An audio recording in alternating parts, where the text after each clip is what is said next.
vez. Boas. Cá estamos. Mano, boa noite. Consegues me ouvir? Consigo perfeitamente. E consegues me ouvir? Também, perfeitamente. Boas. Para não perdermos mais tempo e sermos um pouco de tempo, vamos direto ao ponto.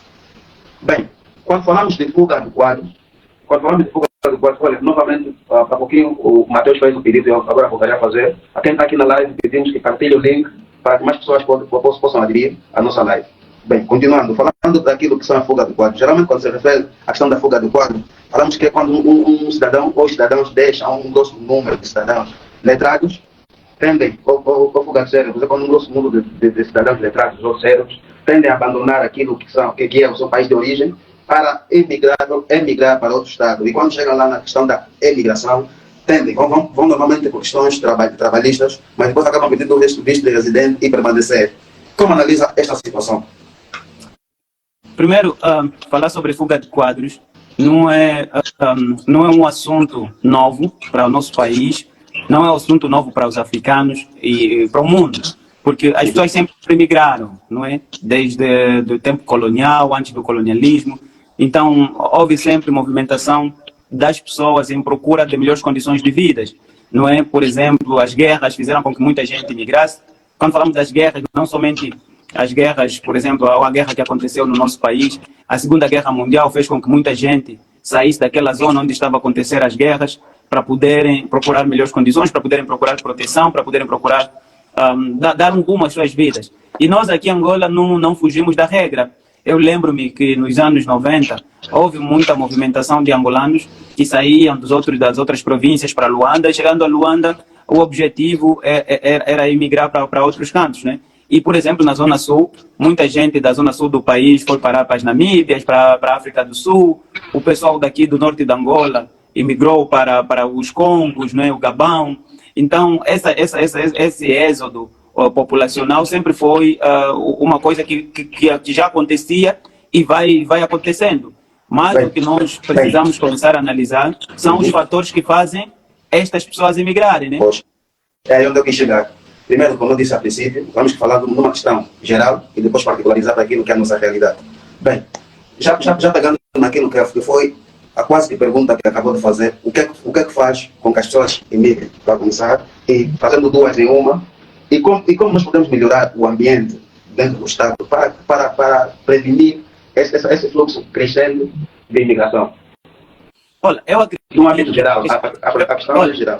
São vários motivos e fatores que fazem as pessoas emigrarem, não é? Vários, desde fatores sociais, não é? E fatores, por exemplo, que estão fora do controle do próprio cidadãos. Quando a gente olha, por exemplo, para a questão da procura de formação de qualidade, não é? A procura da formação faz com que muita gente saia do país. E estas mesmas pessoas, quando saem do país, acabam por descobrir outros horizontes, outros desafios, outras realidades que acabam por lhes agradar mais. E não é errado uma pessoa que, por exemplo, sai de Angola, vai para os Estados Unidos e decida fazer a sua vida lá. A grande preocupação é quando esse fluxo já passa do normal, já tens um número descontrolado. E muitas das vezes o que acontece, quando a gente olha para a questão da fuga de quadros, nem todo mundo que imigra é um quadro. Você percebe? Nem todo mundo que imigra é um quadro. Então, nós precisamos olhar, quando falamos de fuga de cérebro, são pessoas capacitadas, são pessoas letradas, são pessoas com algum conhecimento técnico ou não técnico, e que, de certa forma, a sua ausência poderá afetar, ou direto ou indiretamente, o desenvolvimento de uma sociedade. Vamos aqui supor, existe muita gente também que migrou e que não representa, vamos assim dizer, um quadro, né? Mas aqui abre-se um parênteses. Quando essa pessoa imigra, vai para aquele país, se qualifica, se capacita, ele se transforma num cérebro, num quadro. Aí é onde entra a questão. Será que essa pessoa vai voltar para contribuir para o seu país ou poderá fazer uma contribuição não in loco, né? Uma contribuição a partir do país onde ele esteja? Porque existem muitos bons patriotas e muitas boas pessoas angolanas que estão fora do país e que acabam por contribuir muito mais do que aquelas pessoas que até estão aqui em Angola. Então, hoje em dia, nós não podemos olhar simplesmente essa questão da imigração como uma questão errada ou num pendor de não patriotismo, né? Porque no passado já se pensou muito que as pessoas que estão a imigrar, que estão aí à procura de melhores condições de vida, por exemplo, em Portugal ou no Brasil ou em qualquer outro país, como pessoas que não amam a sua terra. Muito pelo contrário, muitos vão, se capacitam, criam condições financeiras e depois começam a apostar no desenvolvimento do país a partir de lá. Por essa razão, nós vimos muita gente que se assumiram e se assumiam como embaixadores de Angola lá. Embaixadores esses que podem ser artistas, quando falamos de artistas, só podem ser os jogadores de futebol, podem ser os cantores, podem ser os das diversas artes, né? Pessoas que foram embora daqui da terra, mas continuam a representar o país, melhor até que muitos que estão aqui na terra. Agora, nós precisamos olhar... Desculpa cortar, acaba sendo uma das questões que poderia fazer a seguir, e vou aproveitar já o momento, já está a falar sobre quais impactos econômicos e sociais a fuga de quadros proporciona nos Estados e como esses Estados são vistos pela comunidade internacional. Sabendo que existe essa interdependência entre os Estados, mas também sabemos que na questão econômica e política, o Estado acaba perdendo ou ganhando alguma soberania, perdendo ou ganhando alguma soberania, dependendo daquilo que vai ser o motivo que vai levar o cidadão a emigrar ou a emigrar. Como é que analisa sobre essa questão? Quais impactos econômicos e sociais os Estados acabam por sofrer pela positiva acabam por sofrer ou acrescentar naquilo que são a fuga desses quadros? Pode ser cidadãos, vamos já dizer cidadãos. Primeiro, eu acho que o Estado perde muito quando, por exemplo, a fuga está diretamente ligado àqueles quadros que o Estado, de certa forma, apostou diretamente na sua formação. Primeiro, quero pegar primeiro este grupo. Por exemplo, vamos pegar um grupo de bolseiros que o Estado paga, financia a sua formação no exterior, com o objetivo de regressarem para o país e contribuírem diretamente para o desenvolvimento do país. Pelo meu entender, muitos jovens que estão a estudar no exterior do país, eles foram para uma bolsa de estudo. E o Plano Nacional de Formação de Quadro está dentro do Plano Nacional de Desenvolvimento. Então, existe uma necessidade, vamos assim ver, o Estado percebeu que existe necessidade de formar angolanos nas áreas prioritárias, né? Principalmente engenharias, ciências da saúde e muitos outros cursos que o Estado achou prioritários. Então o Estado investe dinheiro na formação destas pessoas. Imagina, eu fiz um artigo para a Forbes no ano antepasado, em que falava-se aproximadamente 400 e tal milhões de dólares que o Estado gastava anual para formar pessoas, para formar jovens, né, angolanos no exterior. E qual era o retorno que o Estado teria depois da formação dessas pessoas? Era o regresso dessas pessoas para o país, aproveitá-los para colocá-los em alguma posição em que eles poderão, de certa forma, contribuir com o seu saber para o desenvolvimento do país, ou então mesmo ir para o empreendedorismo. Aqui levanta-se um ponto. Uma vez eu participei num webinar em que um dos estudantes perguntou-me: Mateus, será que as nossas universidades elas formam para empreender ou para que o estudante se torne um trabalhador?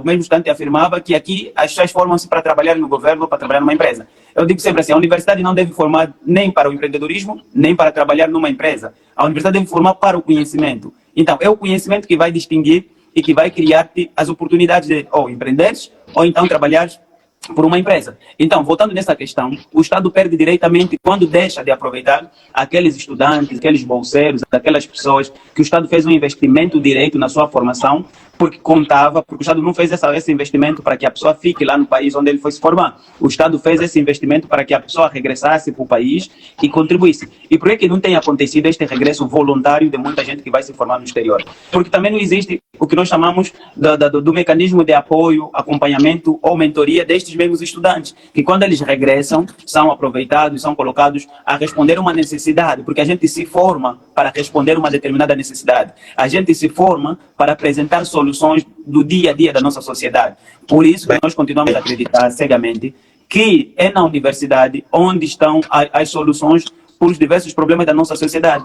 Razão pela qual muitos dos problemas a nível global são debatidos e discutidos nas universidades. Então, a universidade é que cria esse ser pensante, esse ser que questiona, que pergunta e que apresenta a solução para um determinado problema. Bem, consegue me ouvir, né? Eu consigo perfeitamente. Consegue me ouvir, né? Eu consigo perfeitamente, eu ouço perfeitamente. Eita, será meu? Deixa-me tentar ver. Ok, acho que estamos com um problema de rede, mas consegue ouvir melhor ainda? Consigo lhe ouvir. Melhor ainda. Pegando agora há pouco, fazendo uma questão dentro da própria questão, pegando aquilo que agora há pouco disse sobre a questão dos estudantes, os quadros que foram mandados para fora para se formar, não voltarem de forma voluntária.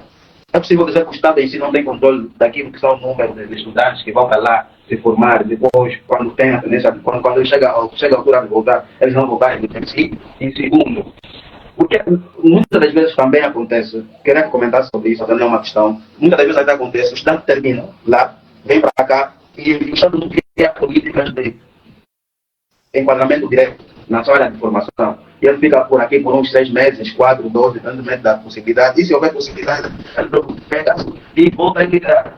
Muitas das vezes, entrando novamente naquilo que é a problemática, que vamos chegar daqui a pouco, mas vou tentar já fazer uma provocação. Muitas das vezes esses estudantes não se reverem muito naquilo que é a governação. Muitas das vezes não se reverem naquilo que é o partido que governa.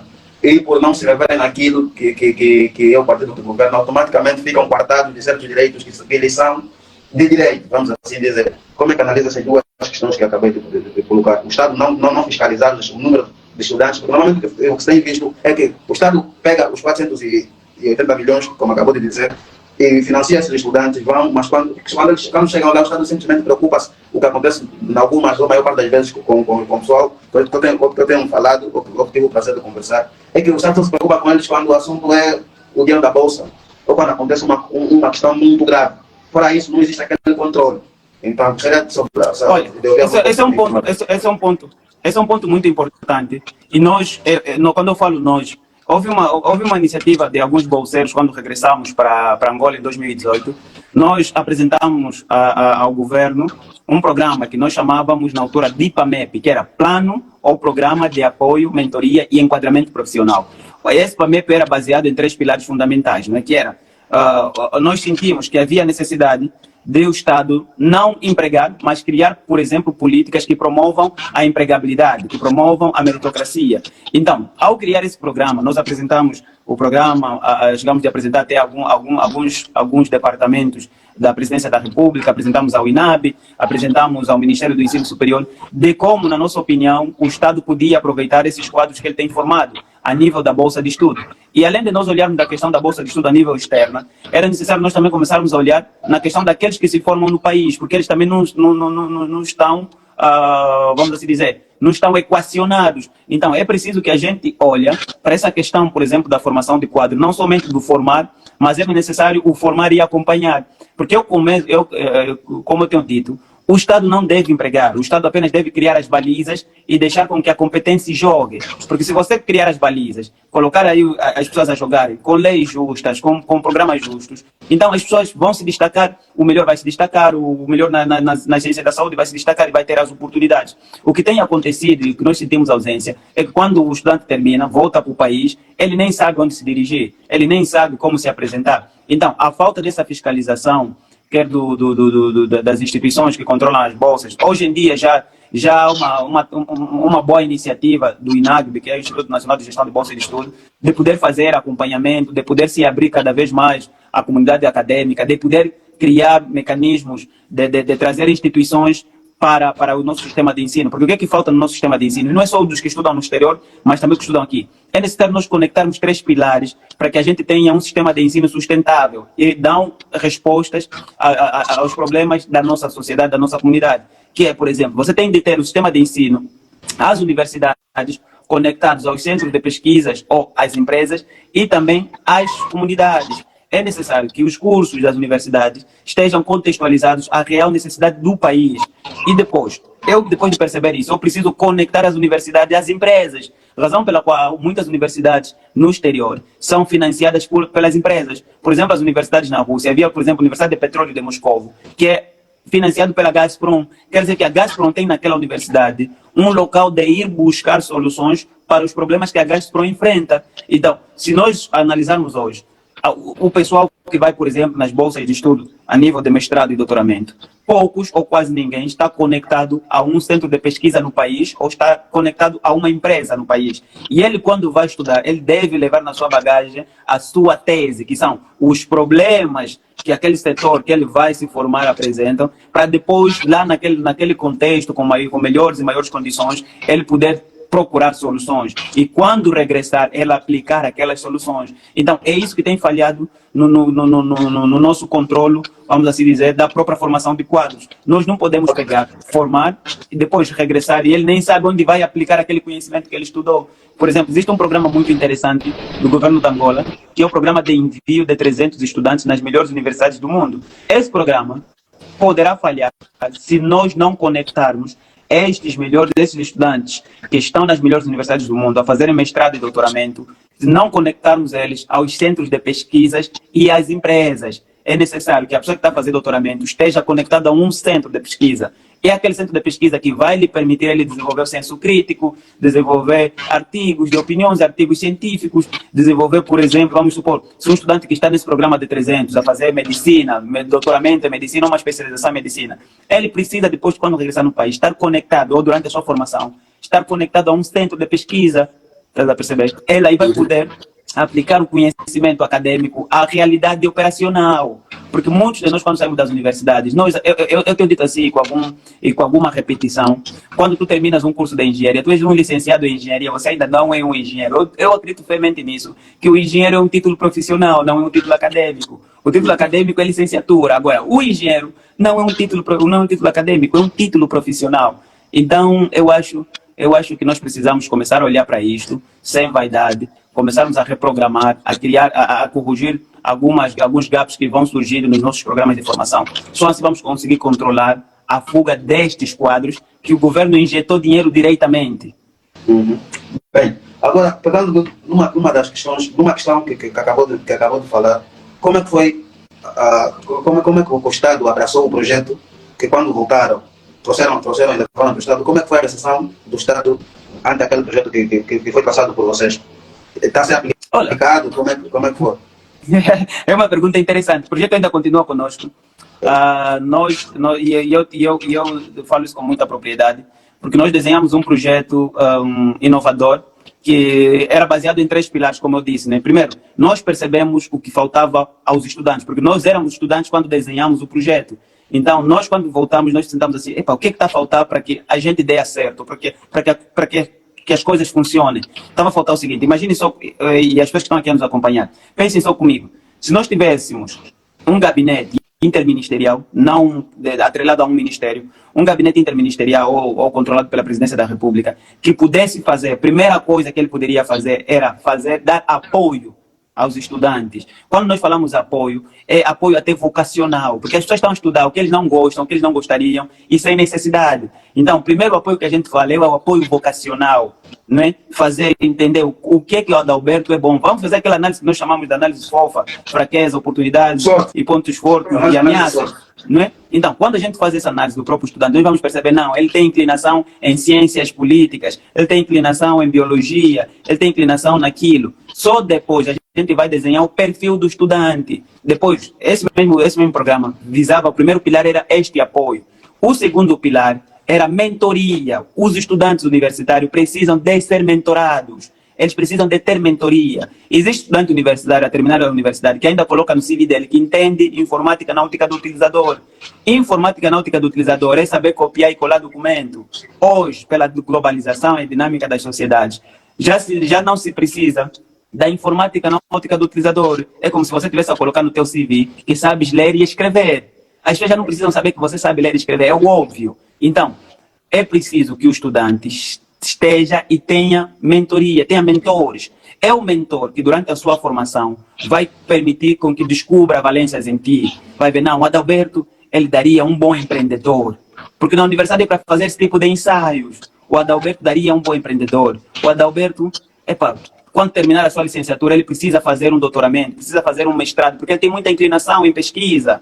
Nós estamos a ver o quê? Muitos jovens a fazerem mestrado e doutoramento, sem nem sequer ter inclinação em pesquisa. Não gosta de ler, não compra livros, não tem nenhum livro, cabeça de doido quando vê preço de livros. Então, é preciso que a gente comece a colocar nestes programas de doutoramento, de mestrado, pessoas que tenham queda por pesquisa, por investigação. Um estudante de PhD é um pesquisador nato, mas nós temos estudantes de PhD que não lê, não pesquisa, não compra livros. Então, este programa tinha este pilar, que é o segundo, que eu volto a falar, de mentoria. E depois tinha um outro pilar, o terceiro pilar não menos importante, que nós chamávamos de enquadramento profissional. Você não pode tirar o estudante diretamente da universidade para o mercado de trabalho. Ele precisa respeitar algumas etapas que vai lhe preparar. E essas etapas são cumpridas na formação, durante a formação e pós-formação. Então, nós apresentamos esses programas, explicamos o programa, a criação do Plano Nacional de Estágios. Nós desenhamos um Plano Nacional de Estágio robusto, em que vinham quais são as vantagens das empresas que mais vão fornecer estágio. Isso foi em 2017. Quais são as vantagens, por exemplo, de um estudante que vai passar por um estágio? Da mesma forma que acontece aos estudantes do curso de Direito, que fazem estágio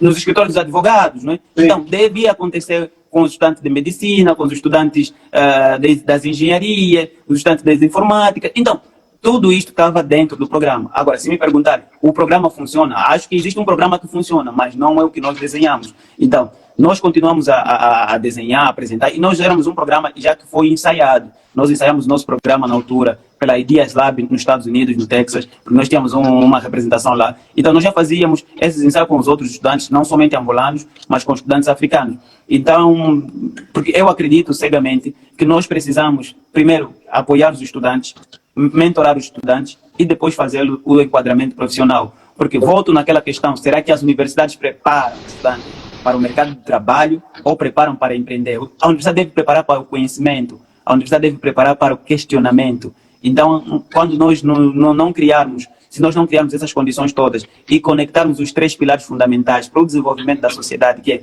a academia, a indústria e a própria sociedade, estaremos sempre a falhar. Muito bem. Acabou de falar. Sempre nas nossas abordagens tem uma questão muito importante. Acaba sempre por saltar um ponto muito importante. O projeto é muito bonito, mas agora, de novo, uma questão provocativa. Por que, no verdadeiro sentido da palavra, acha, numa visão despida de ideologia, por que acha que até hoje o projeto em si, o governo não abraçou como nós deve e não implementa? Porque é basicamente, de forma telegráfica ou resumida, é isso que nós precisamos para obter o famoso desenvolvimento. Nós estamos há anos a falar sobre desenvolvimento, precisamos apostar no desenvolvimento, mas é isso que se resume o desenvolvimento. Em 2017 apresentaram um projeto completo, bastante resumido e aplicável para aquilo que é a nossa realidade de mais realidade. É uma coisa que é um projeto que depois podia servir de maneira de estudo para outras realidades, mas mesmo assim não foi aplicado. Por que acha que o governo em si é por conta daquilo que nós já conhecemos muito bem, a falta de políticas, a falta de vontade política, vamos assim dizer, e por outra, não acham que essa questão de haverem muitos quadros ou mestres, pós-graduados e doutores que não leem, não postam artigos científicos, não investigam, não fazem nada, é tudo culpa daquilo que é a nossa realidade, é culpa daquilo que é o Estado, porque o Estado em si nos obriga, ou nos ensina que quanto mais grau acadêmico você obter ou tiver, automaticamente você tá bem para aquilo que são os anseios da sociedade, porque a partir do grau de mestrado, pelo que eu ainda sei,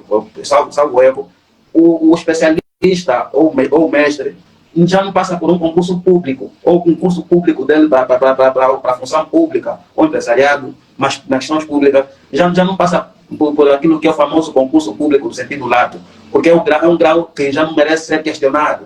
Não acha que é por isso que muitos lutam para fazer mestrado, pós-graduações e doutoramentos, porque sabem que é a partir dali que terão mais condições financeiras que é para dar sentido às suas vidas? Primeira questão, por que o Estado não implementou? E segunda, esta. Olha, eu não consigo lhe dizer por que o Estado não implementou, porque eu não sou do governo, mas nós temos esperança de um dia ser implementado por qualquer outra pessoa, por qualquer outra iniciativa.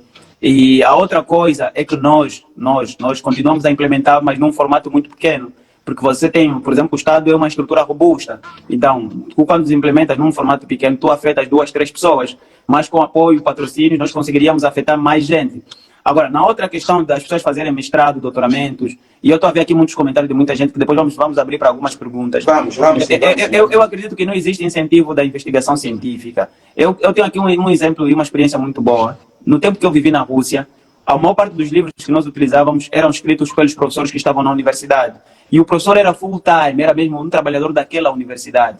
Quando ele não está a dar aula, ele está no laboratório, ele está na biblioteca, está a pesquisar. Já que não, nós comercializamos o ensino e fizemos do professor um biscateiro, estás a ver, né? Então, nós temos feito aqui, tipo, o ensino superior num biscato. Qual é o tempo, por exemplo, imagina, publicar um livro, e eu lancei um livro, falo com propriedade. Você não consegue fazer lançamento de um livro, de 1000 cópias de um livro, a menos de 2 milhões de kwanzas, ou a menos de 1 milhão de kwanzas. Um professor que ganha 200 mil kwanzas, ele não consegue, sem patrocínio, lançar um livro. Então, é necessário que haja primeiramente, incentivos para que as pessoas escrevam. Primeiro incentivo. E depois que haja incentivo para que as pessoas publiquem. Porque muita gente escreveu, mas não consegue publicar. Porque o publicar é caro. Imagina pagares uma editora para publicar um livro em Angola. É mesmo muito caro. E isso, volto a dizer, não consegues publicar 1000 livros a menos de 1 milhão de kwanzas. Estás a ver? Então, aí é onde devia entrar, se calhar, políticas do Estado, políticas do governo, para incentivar os professores a escreverem, a pesquisar. Uma questão, vocês sabiam por que as nossas universidades não estão a ser cotadas nos rankings das melhores universidades africanas? Porque nós não produzimos conteúdo científico, nós somos muito fracos em produção científica. As universidades, um dos maiores critérios de avaliação de uma universidade a nível do mundo chama-se produção científica. E se nós não produzimos cientificamente, nós não vamos ser avaliados. É a produção científica que faz ver que aí existe uma comunidade acadêmica que senta, pesquisa, estuda dados, estuda gráfico e apresenta soluções acadêmicas. Então, enquanto as nossas universidades não forem fontes de produção científica, nós não conseguiremos estar nos rankings das melhores universidades da África, não vamos pegar do mundo. Vamos começar ainda aqui na nossa região da África. Por quê? Porque não existe esse incentivo, quer político, esse incentivo financeiro para um professor escrever ou lançar um livro. Imagina, as grandes empresas multinacionais que estão aqui não patrocinam livros. Eu, Matheus, lancei um livro por conta própria. Tive que pegar por empréstimo e o retorno financeiro quase que não há. Agora imagina um livro acadêmico. Por que os nossos professores, nós às vezes apontamos os dedos aos nossos professores, mas nós nos esquecemos que ele tem uma casa para alimentar. O dinheiro que ele poderia colocar no livro, se calhar tem que pagar a escola do filho, tem que comprar comida. Mas é necessário que haja realmente política que incentivem os professores a pesquisarem, que incentiva os acadêmicos a produzirem cientificidade. Se não haver isso, vamos esquecer de colocar as nossas universidades, as melhores universidades do mundo. E eu queria aproveitar essa live também para falar de um projeto que nós temos trabalhado, que é o projeto da Angola Education Award.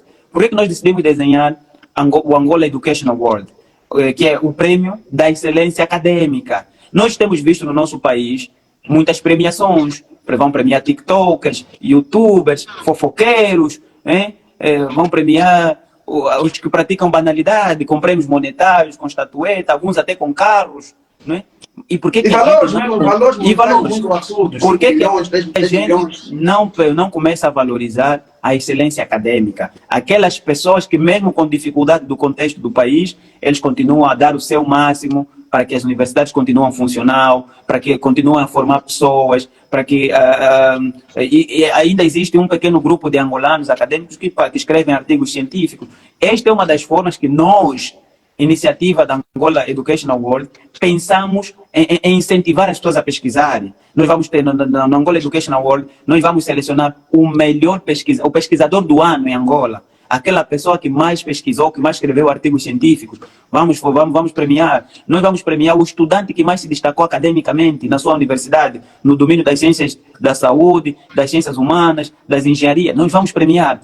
Vamos premiar também... Não vi a categoria da minha especialidade ali, mas continua. Não, tem todas. Nós vamos premiar, por exemplo, os inventores, não é? Mas nós estamos a enfrentar dificuldades, e por isso que essa live é bem-vinda. Nós estamos a enfrentar dificuldades de encontrarmos patrocínios, apoios, porque nós temos visto, quando é um prêmio dos TikTokers, há centenas de apoio, até dá um carro, dá um não sei lá o quê. Mas quando é um prêmio que visa motivar, que visa reconhecer a excelência, enfrentamos desafio, mas nós estamos esperançosos e vamos conseguir pessoas de boa índole, empresários, pessoas singulares que vão apoiar-nos nesta nossa aventura. É o primeiro prêmio que visa reconhecer a excelência acadêmica em 12 categorias. Nós teremos 12 categorias. Nós já lançamos o concurso. Tem um site disponível que é angolaeducationaward.com. Temos as páginas aqui no LinkedIn, no Instagram. Nas redes sociais temos as páginas Angola Education Award. Nas minhas páginas eu tenho partilhado muito conteúdo sobre isso. Então, pessoal que estão aqui a nos acompanhar, partilhem sobre este prêmio. Vamos fazer deste prêmio um prêmio dos angolanos, daqueles que têm se dedicado para fazer com que o nosso ensino melhore. Porque nós não podemos estar sempre nessa bancada da crítica, criticarmos, nosso sistema de ensino é podre, nosso sistema de ensino não é bom. a questão que se coloca, o que é que tu tens feito como pessoa estudada, acadêmico, para melhorar esse sistema de ensino? Nós encontramos uma forma, incentivar as pessoas a pesquisarem, incentivar as pessoas a produzirem conteúdo científico. Então, é este incentivo que vai fazer com que as universidades amanhã olhem para si só como concorrentes, primeiramente, não somente na questão financeira, mas como concorrentes na produção científica. Lá fora, as universidades anualmente lançam um ranking de qual é a universidade que mais está empregando no setor petrolífero, qual é a universidade que está mais a empregar na banca. Eles têm estatística, têm número, têm dados. Por que nós não temos esse dado? Hein? Qual é a universidade em Angola que mais fornece quadros no setor petrolífero? Qual é a universidade em Angola que mais fornece quadro, por exemplo, na banca? Qual é a universidade em Angola? Porque eu, para colocar o meu filho a estudar numa universidade, eu tenho de ver esses fatores todos, esses requisitos todos. É assim que a gente avalia uma universidade. Nós aqui não. Só fazendo um corte breve. Já se pensou, se já é só mais um contributo, em fazer aquela famosa vaquinha? Já que eu aprendi muito, bebendo também de si, e de muito. Nós somos dreamers. Isso. Todos os dias e todo momento. Então, nós não esperamos acontecer, não fazemos acontecer, mesmo que não há apoio, nós nos tentamos de todas as formas até nos conseguirmos. Já se pensou em fazer aquela vaquinha, o projeto, como todos os projetos que vêm de si, todos os dreamers, são salutados automaticamente, mas para esse específico, já se pensou em ter um IBAN e se fazer aquela vaquinha, nem que for 1.000 kwanzas, 2.000 kwanzas, 5, 10.000 kwanzas, postar e ficar constantemente a partilhar para ver se haja apoio, se os grandes não estão a apoiar, vamos fazer barulho com pouco que nós temos. Já se pensou nessa questão? Olha, nós já pensamos nisso, já pensamos. E eu quero responder aqui ao Francisco Franciscano. Olha, o prêmio não é a nível nacional, é a nível nacional. Nós recebemos inscrições de universidades, por exemplo, fora de Luanda, muitos. Recebemos inscrições de estudantes fora de Luanda. Então, é a nível nacional. Nós temos no site todos os requisitos, o que deve ser feito para concorrer. Então, nós não queremos pensar. Eu sou daqueles que pensam que Angola não é só Luanda. Agora, voltando na tua pergunta, se nós já pensamos em fazer uma vaquinha, mas ainda continuamos a escrever cartas, a pedir patrocínios, a falar com as pessoas para que patrocinem, porque muitas das vezes não é o patrocínio financeiro que precisamos, mas sim o patrocínio, muitas das vezes institucional. Imagine só na categoria de inventor do ano, ou então de pesquisador do ano. Se nós conseguirmos um apoio, de conseguirmos, por exemplo, uma bolsa de pesquisa para aquele inventor, se ele já estiver a estudar, uma instituição decida pagar, financiar as viagens dele de pesquisa, já estaremos bem muito felizes. Se nós, por exemplo, conseguirmos uma empresa, ou como a Unitel, a Movicel, essas empresas de telecomunicações, conseguirem, por exemplo, dizer assim, olha, nós vamos para o estudante estranho, para o estudante do ano, nós vamos dar um ano de internet grátis, vamos dar um computador, um telefone para ele fazer as incentivo. Isso já é incentivo, é um incentivo. Sim. Se nós, por exemplo, então nós estamos atrás deste tipo de patrocínio. Então, aí tem uma questão, você falou que o prêmio terá 12 categorias, há condições de... Daqui a pouco vamos abrir, vamos abrir para questões. Ok, boa. Não, daqui a pouco vamos abrir já para pergunta do sua Não, mas aproveita já para responder essa. Vamos tentar responder. As condições financeiras nós estamos a criar para premiarmos as 12 categorias, porque os prêmios têm sido o quê? Tem recebido alguma estatueta, um certificado. Nós estamos agora a fechar parcerias, por exemplo, sobre bolsas de estudos. Temos agora avançado boas conversações com o INAB, com o próprio Ministério do Ensino Superior. Então, estamos aí a procurar mais pesquisa, mais investimentos. Por isso que estamos aqui a convidar as pessoas que possam fornecer-nos apoios. Não é, por exemplo, nós já fechamos aí com alguns centros de formação, com alguma certificação importantíssima que eles têm. Por exemplo, houve um centro que disse assim, Mateus, eu quero, dentro do meu centro, fornecer vagas de estágios e vagas para os prêmios, vamos supor, o melhor estudante do curso de engenharia, né? Nós não podemos selecionar os estudantes assim, num universo genérico. Nós precisamos pegar, por exemplo, a melhor universidade de Angola na área das ciências da saúde, na área, por exemplo, das engenharias. Então, aí nós vamos atrás dos prêmios. Eu não quero me focar muito aqui no prêmio para não fugirmos do nosso tema principal, que é fuga de quadros. Por que nós estamos a dizer? Por que eu trouxe essa questão dos prêmios aqui? Porque são essas coisas, porque o que acontece para muitos angolanos quererem migrar é aquele sentimento de não valorização das suas competências enquanto estão no país. Então, este prêmio também terá este âmbito de valorizar a excelência acadêmica. As pessoas devem se sentir valorizadas na sua terra.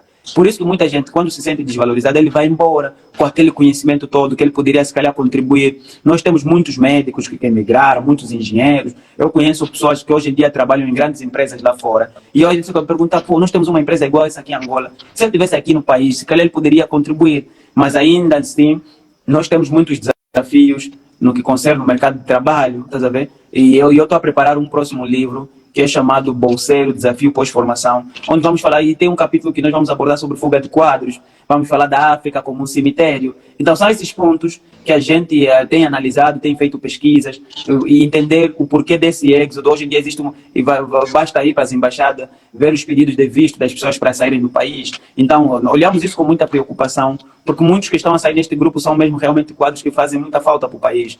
Mas também nós devemos continuar a incentivar e não deixar isso somente da responsabilidade do governo. Qual tem sido a nossa ação, nós como jovens, que quando assumimos um determinado cargo público ou mesmo privado, qual é o nosso comportamento? Nós, os jovens, mesmo que acabamos por boicotar outros jovens, então nós precisamos fazer uma introspeção, não somente olhar para o governo, mas olhar também para o nosso comportamento como profissionais. Muitos de nós, os jovens que estão a emigrar, estão a fugir no chefe angolano, estás a entender?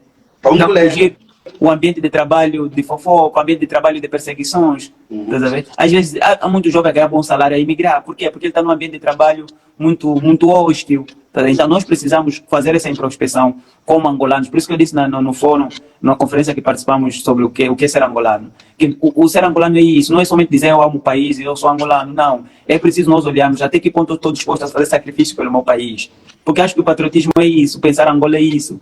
É nós, como angolanos, que começamos a perceber qual é a minha parte da responsabilidade no desenvolvimento desse país. Bom, para terminar mesmo, gostaria de fazer uma última questão. Como o Estado em si, ante há várias soluções, ou há várias opiniões, porque nós todos temos opiniões. Todo mundo tem opiniões, todo mundo sabe o que é necessário, e muitas das vezes passa-se a ideia de que eles que estão lá, ou o governo em si, ou quem está lá no ministério, não tem essa vida, não desconhece aquilo que é a realidade, conhecem. Mas na sua visão, como o Estado devia pegar naquilo que são as famosas soluções, porque mesmo ontem no discurso do presidente relativamente ao UI, que houve, a união da conferência que houve ontem, o presidente também frisou sobre essa questão da fuga de quadros. Mas depois o pessoal fica com todo tipo de pensamento, então por que está falhando, então por que não é execuível, então por que não é praticado ou não é executado. Então, por que acha, agora como cidadão, eu gosto de fazer essa pergunta, eu vou fazer essa pergunta de forma provocativa, porque eu conheço como é, eu conheço a vossa integridade e sei que vai responder de forma direta, óbvia e telegráfica. Mano, quais são os mecanismos que o Estado deve usar atualmente, que é para reter os cidadãos, para não ter esse fluxo crescente de fuga de quadros e para chamar, ou para atrair investimentos ou os próprios quadros que já lá estão, para aquilo que é a nossa realidade, analisando aquilo que é o nosso contexto atual de crise, de corrupção, esse aglomerado todo de situações que nós vivemos. Qual seria a solução aplicável para o governo para trazer de novo aqueles quadros que foram e nunca pensam em voltar, nem aqueles que vão lá fazer formação, não pensam mais em voltar. A política de atração, tanto de investimento estrangeiro, tanto de retorno ou repatriamento de quadros, de coisas assim usar. Olha, essa é uma boa pergunta. E eu tenho dito assim, nós, Angola, somos é o país com as melhores políticas, em termos documental, em termos de política, e boas intenções. Nós temos sempre boas intenções. Políticas de boas intenções nós temos muitas boas políticas de boas intenções. Basta olharmos para os programas que têm se desenvolvido. Agora tem o PAP, acho eu, tem muitos, N programas. São bonitos programas, mas nós pecamos na execução, né? E até o próprio governo, na figura do próprio presidente, algumas vezes já assumiu que peca-se muitas vezes na execução. Então, aquela pergunta que se coloca é por que nós pecamos na execução, uma vez que nós temos os documentos, temos as políticas, as diretrizes, todas bem desenhadas? Porque eu acredito no seguinte, a estratégia é suportada pela estrutura. Você pode ter a melhor estratégia do mundo, se não tiver a estrutura, não vai suportar. Então, você precisa primeiro ter uma boa política e termos uma boa estrutura. Se você tiver uma boa política e uma fraca estrutura, não vai funcionar. Está entendendo? Porque o que faz a política, ou a tua boa política funcionar, é a estrutura competente. Então, acho que isso responde tudo. Você pode ter um melhor programa, um melhor plano, tudo. Isso tem em gestão de projetos. Tu podes ter a melhor estratégia. Se você tiver uma estrutura fraca, não vai suportar. Por isso, você precisa potencializar as pessoas que vão levar avante a tua estrutura. E depois, a outra questão é que é as oportunidades. E eu defendo sempre, e acho que o Laudaberto sabe disso, eu quando falo em oportunidades, o país tem oportunidades, mas tem oportunidades para um determinado grupo. Tá entendendo? E as outras oportunidades são camufladas, você precisa cavar com as mãos. Tá vendo? Tipo, tanto dizer assim, olha, tens oportunidade, mas está a 10 metros de profundidade. Uns têm enxada para cavar, outros têm aqueles caminhões para cavar. Você tem que cavar com as mãos. Vai chegar uma fase que você vai desistir. Ao mesmo exemplo, pegamos a questão do sucesso, que é o elevador e as escadas. Muitos de nós, para atingir um determinado sucesso, estamos a subir as escadas, enquanto que os outros, ele chega, aperta no elevador e basou.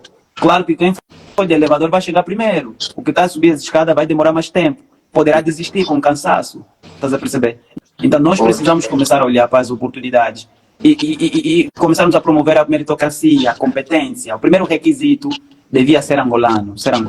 O segundo requisito devia ser competência. Depois o resto é resto. Então, eu digo assim, nós devemos olhar sempre em dois requisitos principais.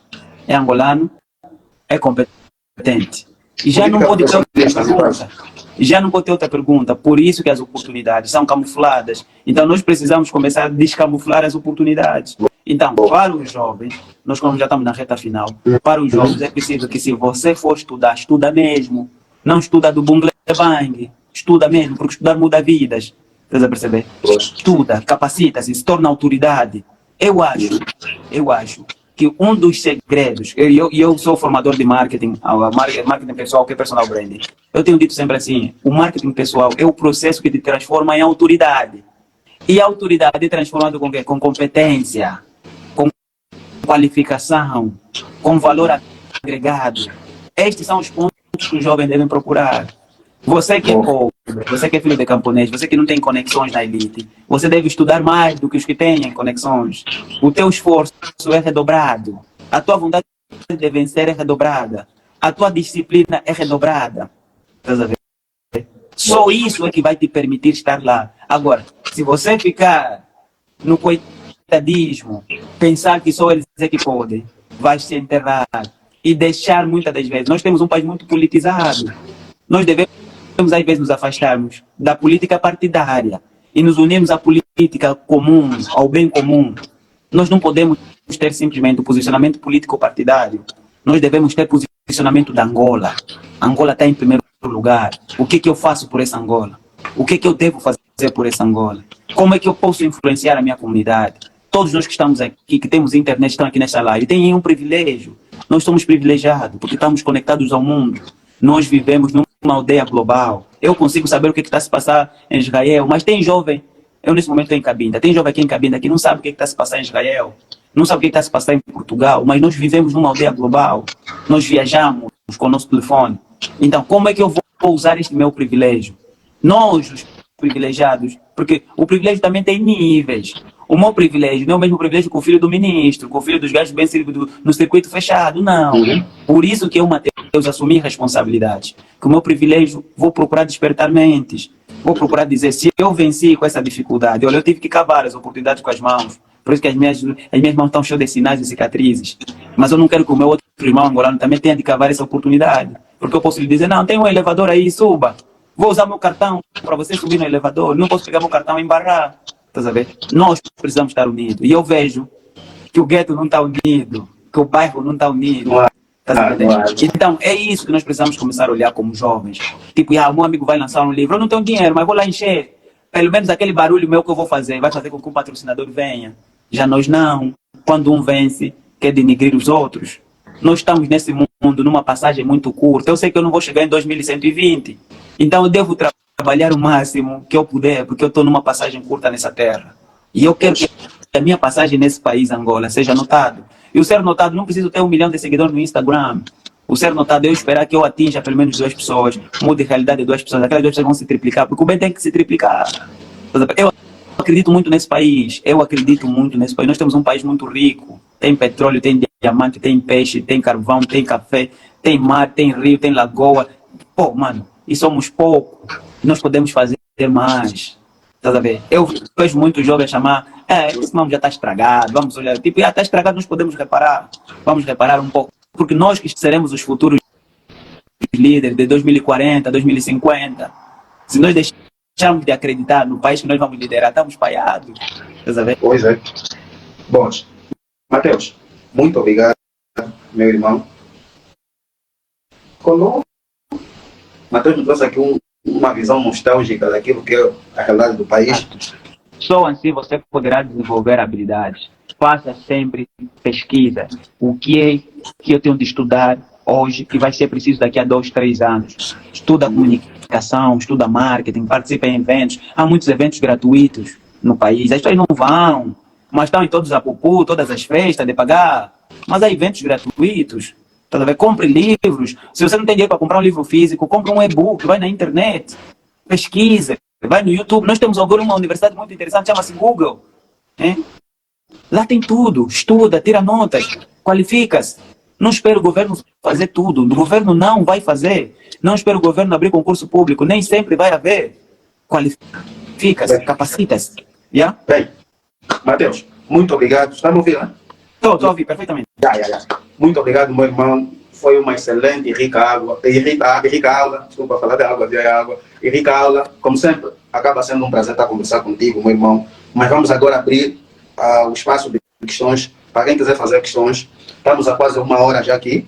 Desculpa, nós conversamos, nós debatemos que seria só uma live de 1 hora. Mas acabamos por exceder muito por conta daquilo que é um tema bastante convidativo. É um tema que precisa-se muito mais do que uma simples hora que é para resumir o tema, porque acaba abrangendo não só nós jovens, como a sociedade em geral. Então, muito obrigado mais uma vez ao Mateus e estamos abertos às questões. Penso que algumas questões passaram, algumas foram respondidas e outras não. E aqui na caixa de mensagens eu encontrei uma da Lorena, que é uma atrevida nossa. Ele diz qual é a vantagem, ela pergunta qual é a vantagem da fuga de quadro. Antes do Mateus responder, gostaria que quem fez questões ou quem gostaria de fazer questões, a fizesse na DM, aqui no cantinho, tem a questão de mandar mensagem. Eu podia comentar mesmo aqui a pergunta, e eu vou subir, enquanto o Mateus vai responder, eu vou subir para as questões que ainda não foram respondidas.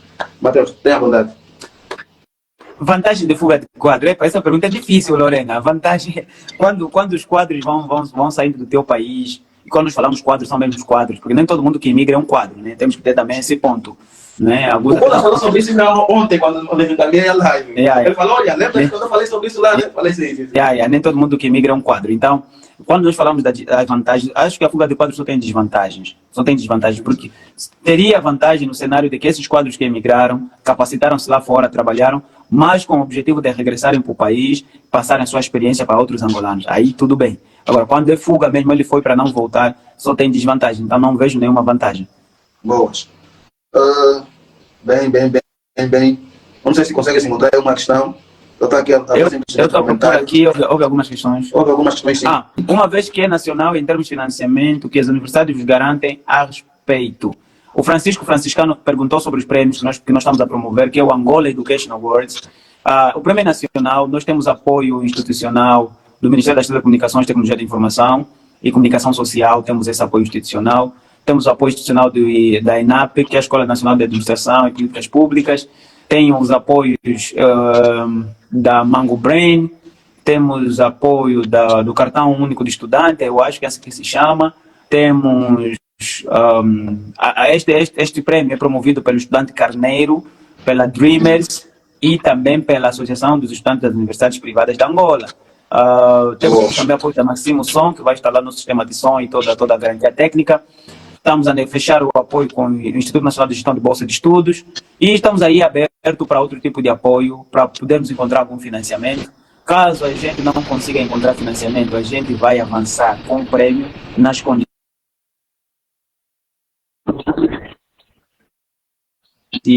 O doutor Eugênio, que é o secretário de Estado do Ensino Superior, é um dos júris. O professor Chivanga Barros, que é um acadêmico muito respeitado em Angola e no Brasil, também é um dos júris. O doutorado e professor Chocolate Brás, também um dos júris, abraçou o prêmio desde o princípio. O professor Erineuto Casimiro também é júri. A doutora Carla... Mano, penso que foi problema da nossa internet, mas de uma forma mesmo já telegráfica estamos a responder às questões. Penso que vamos trabalhar simplesmente mais uns 5, 10 minutos ou 15 no máximo. Espero que compreenda. E depois disso a gente termina. Desde já, muito obrigado pelo convite. Estava a terminar a falar sobre a questão, agradecer os colaboradores, os professores que estão lá presentes como júris na gala de premiação, no caso, e cortou. Bem, houve uma questão do Ondinhas, penso, gravei a questão, e acaba sendo muito pertinente, porque tem que ver com os estudantes que estão nas zonas de conflitos, tanto em Hamas, o Israel, e Ucrânia e Rússia, e que até hoje o nosso governo em si não vê a público, principalmente nessa questão de Hamas, que é a mais recente, não vê a público manifestar tanto o apoio, ou dizer como é que os nossos estudantes lá estão, ou se há estudantes lá, ou se há profissionais lá, porque existe uma embaixada ou um consulado angolano nessas regiões. Então, não há nenhuma informação, nem nenhuma nota informativa do governo, ou do gabinete do presidente da República, ou do presidente, tanto no seu discurso da abertura do ano parlamentar, tanto no discurso de ontem, da UI, não vimos nada relativamente a isso. E ele gostaria de saber qual é a sua opinião relativamente a esse não pronunciamento por parte do governo angolano.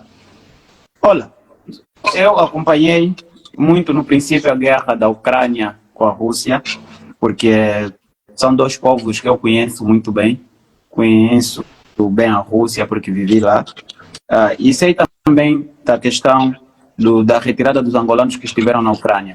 Muitos angolanos, quase todos, que estiveram nas zonas de conflito foram retirados. Eu tenho amigos que estavam na zona de conflito, uns voltaram para Angola, outros foram para outros países, que facilitava as suas retiradas. Eu acredito que nesse momento não deve ter nenhum angolano na zona de conflito na Ucrânia. Este aqui, eu conheço muita gente direita que uns estão na Alemanha, outros estão em Portugal, outros foram para outros cantos do país, do globo, né? Uhum. Então, houve essa evacuação desse pessoal para outros cantos. Em Israel, quando a guerra começou, quando os ataques começaram, havia uma informação que havia 4 pessoas que estavam lá, acho que a serviço, e que também seriam evacuados para outros países. E acho que é isso que aconteceu. Apesar que eu não acompanho muito, hoje em dia, noticiário aqui, né? Principalmente os jornais daqui do país, mas eu sei que havia uma iniciativa do Ministério do Governo de Angola em retirar o pessoal que estava nessa zona de conflito. Dos outros governos também houve essa iniciativa, né? Por exemplo, do governo brasileiro, dos governos que tinham pessoas nessa zona de conflito. Então, acho que essa é uma situação que foi muito bem gerida e bem controlada. Bem, o último voo do Brasil, penso que chegou no domingo de madrugada. Bem, está respondida a questão que eu vi. Havia outras questões que eu não tinha retido e a live não tem aqui o controle para ver quanto tempo nós estamos. Infelizmente, por isso é que a live cortou enquanto falava e não tive como avisar. Havia outras questões e infelizmente acabamos por perder. Eu não sei se há mais algumas questões, dou mais um minuto ou 2. E caso não houverem, eu só tenho simplesmente que agradecer ao Mateus por prontamente se ter predisposto em aceitar esse nosso convite. Como sempre, sei que as portas estarão sempre abertas para aquilo que é pensar Angola e fazer pelos angolanos. Então, muito obrigado. Há até um amigo em comum que temos que disse, olha, essa live até demorou muito. Eu falei, demorou, mas chegou. Felizmente estamos aqui e correu muito, mas muito melhor do que aquilo que foi a expectativa. Mano, eu não estou vendo nenhuma questão. Se houverem questões, olha, façam no privado e depois eu publicarei, mandarei ao Mateus e juntos responderemos as questões, ou ele responderá as questões e eu vou postar aqui no perfil dos atrevidos. A nossa dinâmica será nesse sentido e já para a próxima semana teremos 2 ou 3 lives, estamos aí à espera das confirmações, tanto dos flyers e de alguns temas que se falam das alterações. Caso não, voltamos num novo formato. A partir de agora, as lives passarão a ser feitas aqui e depois, que para não serem simplesmente lives, nós vamos sair daqui depois para aquilo que são aqueles que são os projetos sociais e os nossos convidados, tanto o Mateus e os convidados que teremos, vamos levar para as escolas. Há muito fraco projeto para aquilo que é educacional levado às escolas. Nós queremos sair depois daquilo digital. Quando fomos à busca de projetos de apoios institucionais, que não era suposto estarmos aqui, mas fomos à busca de apoios institucionais, disseram-nos onde é que está aquilo que vocês já produzem. Queriam dados, queriam produtos, que é para eles nos cederem as instituições ou as salas das instituições e permitirem que nós façamos lá nossas atividades. Mas, pronto, já é um processo, estamos aqui a começar e não pretendemos terminar agora, parar agora. Fiquem atentos, quem acabou de subscrever, seja bem-vindo. E normalmente as lives são produção, são dirigidas por mim ou pela Ludmila Kitekulo. E para a semana, atrás já live com ela, provavelmente na terça-feira. A próxima live será a próxima terça-feira, penso eu, antes disso, salvo erro. E depois, isso da sequência, mais uma vez, Mateus, muito obrigado, mas muito obrigado. E contamos quando nós sairmos daqui, do digital para o físico, como é o nosso objetivo, contamos consigo, com o Bolseiro e o outro livro Participação no Nome, mas só você que tem a capa com um avião, que eu estou desde 2021 à espera. Mas pronto, vamos esperar, vamos aguardar, espero que corra tudo bem, mano. Estamos juntos, nós é família sempre. O Bolseiro está ali, estamos à espera do segundo livro. E olha, está acessível para quem quiser comprar o livro do Bolseiro. Está 4.000 kwanzas, salvo eu. Está 4.000 kwanzas. É só puxar, pode puxar aqui na página, ou puxar o Mateus, ou puxar a mim, a Adalberto Miguel, ou principalmente aqui na página, é só puxar. E nós temos todo o cuidado de reencaminhar para o Mateus. Ele vai entrar diretamente em contato com o Mateus ou com a editora, assim, e será comercializado o livro. E temos a parceria também. Temos também a parceria da empresa Perfect Gold, que é de um amigo nosso em comum, que é o Anderson, no caso, está como patrocinador deste projeto. Logo que apresentei a ideia, ele não piscou os olhos e estamos aqui. Temos a Condação News, que está. Esta aliança veio da Perfect, olha, ele já estava a cobrar, quem sabe em breve. Temos a aliança da Perfect também. E, Mateus, mais uma vez, grato mesmo, meu irmão. Obrigado por tirar 1h30 do seu tempo aí no seu trabalho. Penso que está em casa, mas por tirar 1h30 do seu tempo para conversar conosco. Obrigado, Adalberto. Quero agradecer pelo convite e eu gosto muito dessas dinâmicas de podermos tocar alguns jovens com a nossa história, com a nossa forma de pensar. E eu acho que essa dinâmica deve continuar. Estás de parabéns. E traga mais pessoas aqui, traga mais jovens para poderem pensar o país, apresentar soluções. Eu, antes de terminar esta live, eu gostaria de sugerir 3 livros. Eu faço sempre isso para criar um desafio às pessoas. O primeiro livro que eu gostaria de sugerir é do meu irmão, amigo Arantes Canvulamini. Tem este livro aqui, que é Sonhos São Sempre Sonhos, até os tornares reais. Eu gosto muito, olha, eu tenho um truque que as pessoas podem utilizar. Se quiserem que eu compre alguma coisa, basta ter a palavra sonho, porque eu me identifico muito com o sonho e por isso que eu sou considerado um sonhador, um eterno sonhador. Então este é um livro super top, de Arantes Canvulamini, Sonhos São Sempre Sonhos, até se tornar reais. Tem outro livro que é para a área das engenharias. Isso aqui é um livro sobre a indústria do petróleo, do Antônio Feijó Júnior. Petróleo, uma indústria globalizada. Uma abordagem panorâmica sobre a pesquisa, desenvolvimento e produção. Este é, para mim, o livro mais completo sobre a história do petróleo em Angola, como funcionam os contratos. É um livro super interessante e que eu tenho muito prazer de ler. E numa das capas vão poder encontrar lá o meu rosto nesse livro. O último livro, para terminar, é O Bolseiro, a história de um sonhador. É um livro super interessante que foi escrito por mim e mais outros sonhadores. Nós estamos a preparar, está agora na 2ª edição. Este livro já teve proposta para fazermos peça teatral, para fazermos alguma coisa. Eu tenho o sonho de um dia fazermos um documentário sobre este livro, que vai contar a história da resiliência sobre bolsa de estudo. Então, é um livro super interessante, está a um preço muito barato, estão 4.000 kwanzas. É o único livro que não sofreu muita alteração de preços, porque hoje em dia, atendendo ao custo de produção de um livro.